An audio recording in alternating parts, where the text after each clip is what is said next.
and welcome back to the virtual classroom. I'm your host, Dr. Olmsted.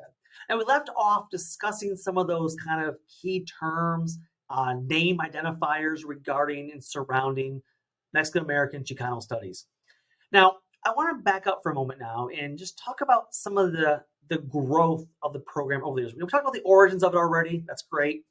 I want to talk about some of the early problems that were in existence when it came to the development of ethnic studies, Chicano studies, Mexican American studies, etc.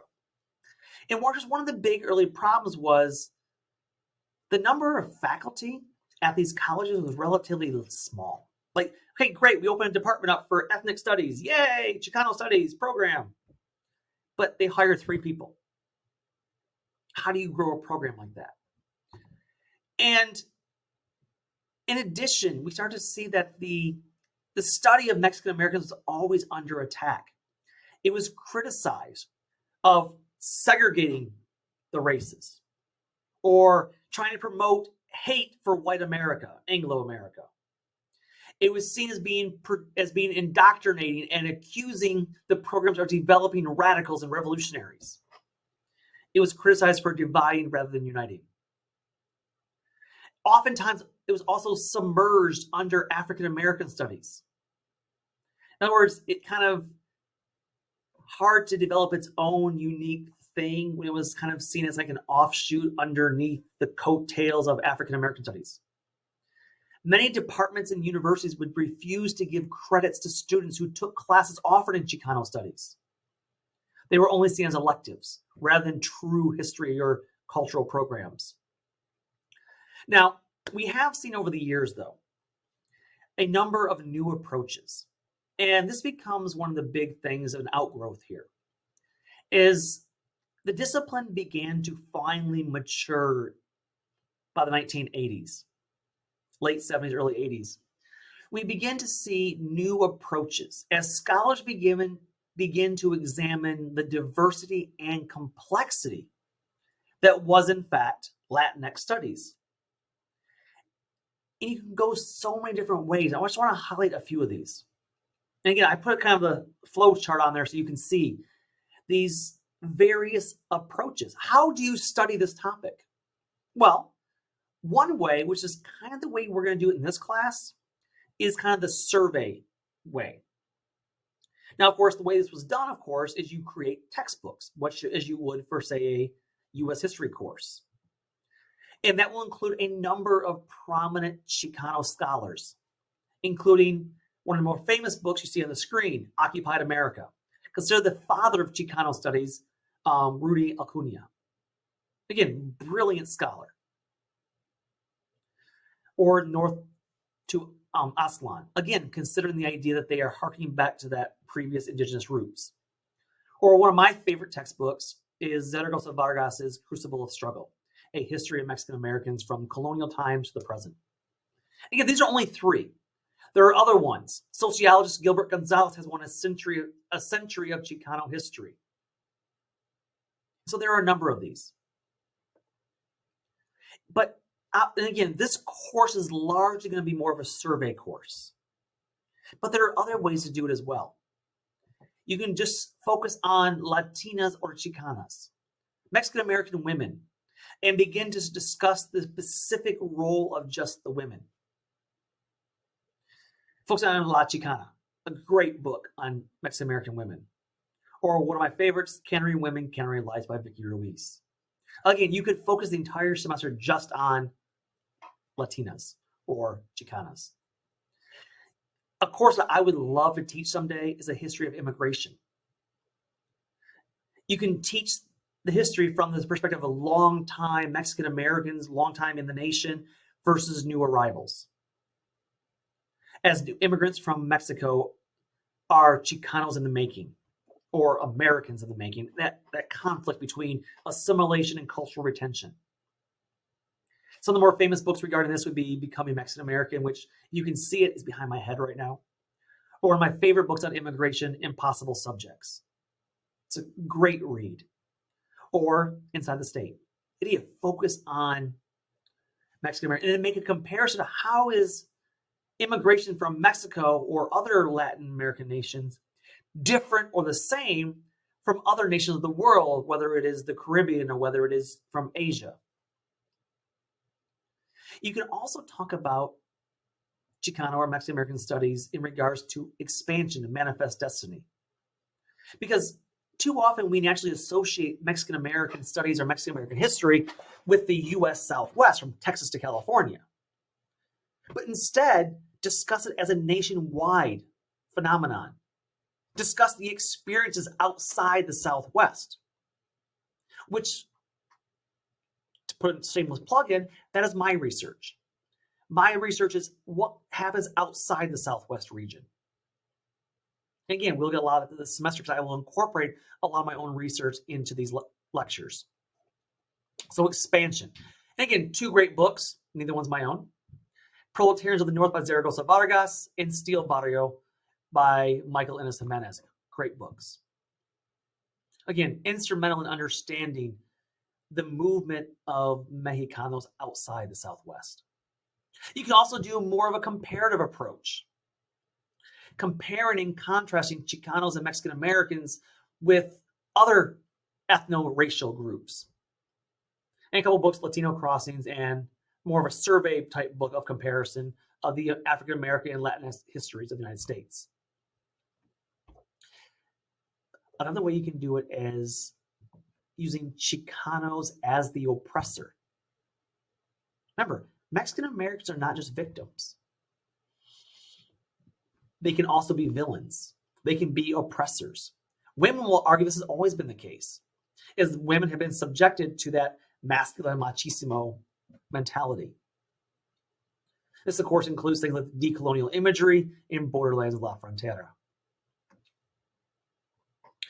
This would also, you could also do a whole study on Chicano Mexican American studies and cross it with queer studies, which brings new complexity and diversity to the field. You see the book under there by Sandra Soto. Again, these are all various approaches we can take. And again, because I'm doing the more survey approach, I'm going to incorporate all these things over the course of the semester. So, Mexican American studies. It emerged originally in the 1960s as a result of civil, social, and political activism, with the goal, once again, was not to engage Mexican Americans as a separate ethno-racial group, but to talk about them as part of the larger American experience. Yes, there will be a discussion of how Anglo-Americans pushed down and discriminated against Mexicanos. But that would be no different than how we would generally teach a U.S. history survey course and talk about how working class whites were subjected to the brutalities by the so-called captains of industry, the rich elite business owners. What this is about is how groups fit in as part of a larger U.S. American experience. So let's talk about what it is currently. As of 2020, Latinx peoples accounted for about 19% of the U.S. population. That means there's approximately 61 million people of Latinx descent. But despite this unprecedented growth, massive growth of the Latinx community, there's been a renewed attack on Mexican American Chicano studies. The discipline has come under attack in recent years in the 21st century by the conservative establishment, who believe that Chicano studies, Mexican American studies, Latinx studies, and all these programs associated with it is dangerous and un-American and should therefore be banished. Now, note, I wrote this 5 years ago, back in 2015, 2014 era, when I first started writing these things. And that was before all the attacks in 2021 regarding things like critical race theory. That teaching history of minority groups and saying that there is systemic racism is in fact dividing the country and bad for the United States. But I wrote most of these things before there was ever even a thing. Which means what I'm about to talk about next to you was also written because ethnic studies programs, Mexican American studies, Chicano studies, the argument against them has not changed, even as the new attacks against critical race theory have emerged in 2021. Because it was the belief that these courses teach hate, resentment, and encourage the overthrow of the government. Or that Anglo-Americans, whites, should feel guilty to the point that we as a nation. So the attack came that you're making white people feel guilty for being oppressors. They should feel shame and guilt. Rather than the larger point of these studies, which is to say that we as a nation need to do better. Ultimately, what Chicano studies, Mexican American studies, all these ethnic studies programs, it's not about hate and division. It's about inclusion. It's also about that when we talk about things like, yes, Mexican Americans were treated horribly in history and sometimes still are. But what that's about is understanding and acknowledging this historical problem. And then, once we understand there's a problem, then to fix it. That's what it's supposed to be about. But unfortunately, the ultra-conservative who have attacked this ethnic studies programs see it as hate, division, making white people feel guilty, making white kids feel, guilt because of their ancestors. And of course, ground zero of this movement historically in the 21st century was actually Arizona, who would place a ban on ethnic studies. Again, theoretically, it was a ban on all ethnic studies. In reality, they specifically targeted the Mexican American Studies program. Let me show you a clip. Again, this is comical. This is meant to be satire. So take it for what it is. But this is about a very real situation in Arizona in 2010, where House Bill 2281, signed by Governor Jan Brewer, to prohibit school districts and charter schools from including ethnic studies, specifically Mexican American studies. Watch the video.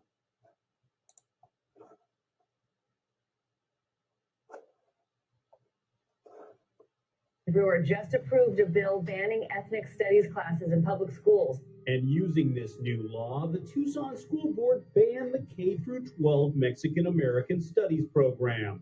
School Board member Michael Hicks. My concern was a lot of the radical ideas that they were teaching in these classes, telling these kids that this is their land, the whites took it over, and the only way to get out from beneath the gringo, which is the white man, is by bloodshed. When you sat in on these classes, what types I chose not to go to any of their classes. Why even go? I base my thoughts on hearsay from others, so I based it off of those. With powerful evidence like hearsay, the Tucson School Board had little choice but to end the Mexican American Studies program, protecting kids from dangerous teachers like Curtis Acosta. Our students are much more likely to graduate, go to college. Their test scores have improved. And most of all, they're excited about education so they can pursue it in their future lives. And you do that by teaching them to hate white people. We don't teach them to hate white people. What we're trying to do is provide a more complex version of what has happened in our past so that our students are engaged and they can ask themselves critical questions and build their own understanding. Critical thinking, more like critical brainwashing.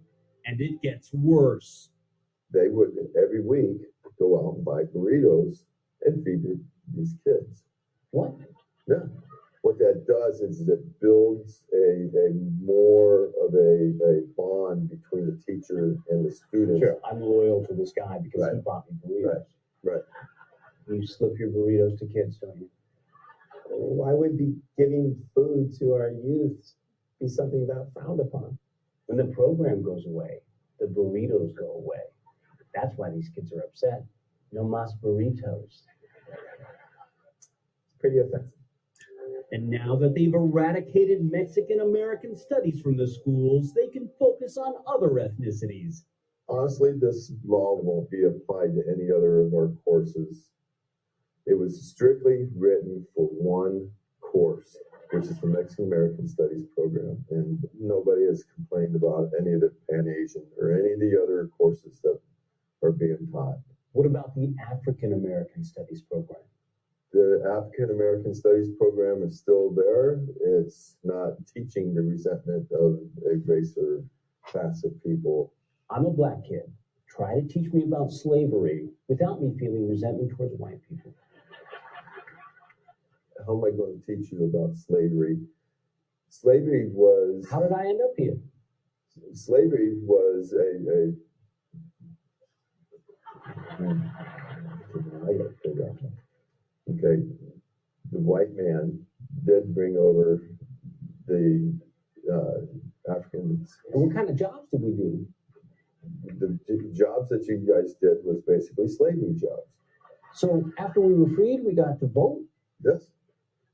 You didn't get to vote until later. And we were equal? Almost equal. What, we were like sort of a half or 3/5? My personal perception of it, I would say you're probably a quarter. The more he taught me about Black history, the more I realized Arizona has figured out the right way to teach it. We now have a black man as a president. You know, Rosa Clark did not take on a gun and go onto a bus and hold up everybody. Sadly, the peaceful lessons of Rosa Clark are lost on the radical reactionaries teaching Mexican American studies. I think this is a great country. In some countries, I might be actually locked up for teaching the way I have. And while in this country, I'm just banned from doing it. You're very close to getting locked up. Until then, Arizona's children can count on professional educators like Michael Hicks to protect them. Do you think it'll be okay for the school district to have a Mexican American Studies program when the district is 100% Latino? No. But at that point, there'll be no white people left. Well, if there's no more white people in the world, then okay, then you can do what you want. Oh, don't worry, Mr. Hicks. We will. We will. Yeah. Now, I do apologize for some of the quality issues of the video. The computer was glitching out as it was playing, but you get the general idea. And please, again, take this as a satire, which it was. The interviewer there was doing this to be funny, obviously. But those are real people. The superintendent, Tom Horn, of the Tucson Unified School District, he was charged with what do you do with the Mexican American Studies program. Under this House Bill 2281, it prohibited any school district or charter school from including in its curriculum courses that promoted the overthrow of the U.S. government, promoted resentment toward any race or class, advocated for ethnic solidarity, or courses designed for a certain ethnicity. Can I just argue for a minute that U.S. history was designed to teach Anglo-Americans about white American history? Isn't that a certain ethnicity? Okay, I digress. That's a pretty broad spectrum. That's a really broad spectrum. And the idea was that anyone who's found in violation of this bill would be liable to lose state funding as a public institution. As a result of that, Tom Horn, state superintendent, carefully scrutinized the Tucson Unified School District. And despite the fact that an independent audit paid for by tax money by the state of Arizona was conducted and found that the program, Mexican American Studies, as pictured in the video, was not found in violation of House Bill 2281. But nonetheless, under pressure from Superintendent Tom Horn, the district superintendent, John Hupperthal, ordered the Mexican American Studies program to disband. And as you heard, they theoretically should apply to every ethnic studies program. It was specifically applied to Mexican Americans, who would be one of the largest ethnic groups in Arizona. Now, what I find fascinating is watching this video that was created in 2010 and listening to the arguments that were given as part of House Bill.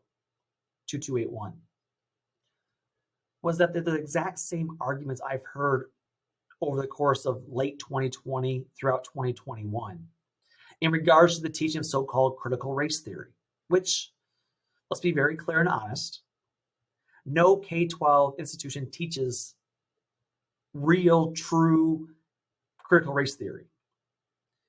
Instead, the arguments are teaching that it's teaching the kids to hate and divide, or to make white people feel bad, or to create resentment against white people. That's exactly what the arguments have been. The arguments have not changed in the last 10 years, from this video in 2010 to the current issues in 2021. Now, it's not all bad, because here in Texas, the Texas Board of Education did vote 11-3 to add elective courses that include special topics in social studies to include Mexican American, African American, Asian American, and or Native American studies. The largest school district in the state of Texas, Houston ISD, would also vote to approve Mexican American studies as an elective that counted toward graduation. Houston ISD, along with other Texas school districts, began approving this plan, as well as the Texas Association of School Administrators. Statistics from the TEA, the Texas Educational Agency, from 2012 and 2013 show that Latinos comprise over 51% of Texas public school students. Supporters of things like Mexican American studies point to these numbers to make the case that the state's curriculum should be more reflective of the student body. And although Texas graduation rates for high school graduation hit an all-time high in 2019, the graduation for Latinos at 84% lagged behind the rest of the state's overall graduation rate of 88%, even though Latinos make up more than half the student body. And again, this is currently under attack in 2021 as a result of this fear mongering over critical race theory. And while the ultimate effect of this still remains to be determined as of this recording, it could do very similar to what happened with the bill in Arizona. So how do we end this lecture? Well, I want to end with what's the purpose of this course? Because on the one hand, in 2021, we have a bunch of people shouting that critical race theory, ethnic studies is racist. But let me be very clear. The purpose of this course is quite simple. When I teach the U.S. History Surveys, which I also teach, I try to incorporate as much Latinx American history as I can. This course, however, will be squarely, narrowly focused upon the Mexican American experience. Of course, this means that other parts, larger themes of U.S. history will also be taught because context is needed. For example, I can't really teach you about the impact of jobs during World War II for Mexican Americans or other ethnic Mexicans without first setting up the issue with talking about World War II itself in war mobilization under Franklin Roosevelt, and even the signing of the FEPC, the Fair Employment Practice Committee, that prohibited discrimination in wartime jobs. So I can't talk about that impact without first discussing the situation, the context of it. In addition, this course, this is a passion course for me.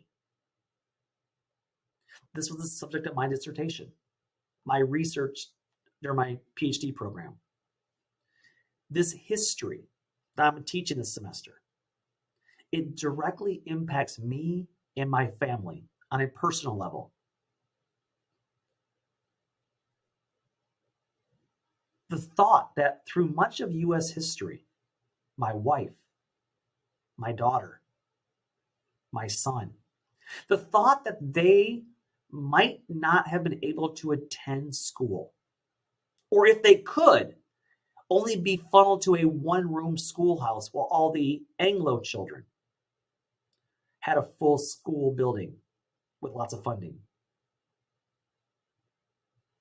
So for me, it's personal. That's why I teach this course. That's why I'm excited about this course. But the real question is, for you, what do you want out of this course? Do you want to just learn about the history of the country? Is this just an extra elective for credit? Do you want to understand the trials, the fires, the tribulations? Do you want to learn about how the United States espoused these lofty ideals, but then also discuss to what extent they lived up to those ideas that all men are created equal? And then use that information to be engaged in helping the nation do better in the future. Now, it is shown very clearly that students who participate in ethnic studies courses are more likely to graduate from high school, to pass standardized tests that they had previously failed. It also brings cultural awareness. It creates interest in the topic when more students are interested in, and they believe that the content is relevant to their lives. And if they're more likely to be engaged, they're more likely to retain the knowledge. It increases college entrances. It improves student retention, and it improves college graduation rates. The Mexican American Studies degree is especially used for students who plan on working in areas with large Hispanic populations, as it will provide a better understanding of the community where they work. It prepares students for multiple career paths in both the public and private sectors, including social services, yes, but urban planning, nonprofits, healthcare, education, business operations. And let's be very clear, though. Ethnic studies, Mexican American studies, Chicanos studies, whatever you want to call it, it's under attack right now in the United States. Branded unfairly as critical race theory, though it's not. It is only by learning what is happening, the past, the present, that we can make progress in change for a better future. Now, I really hope you get a lot of this course. This is lecture 1. As we go forward, we're going to go back in history and start at the beginning, and then move forward through history and get back to the present day once again by the end. Are you ready to start this journey with me? So until next time, take care, and bye-bye.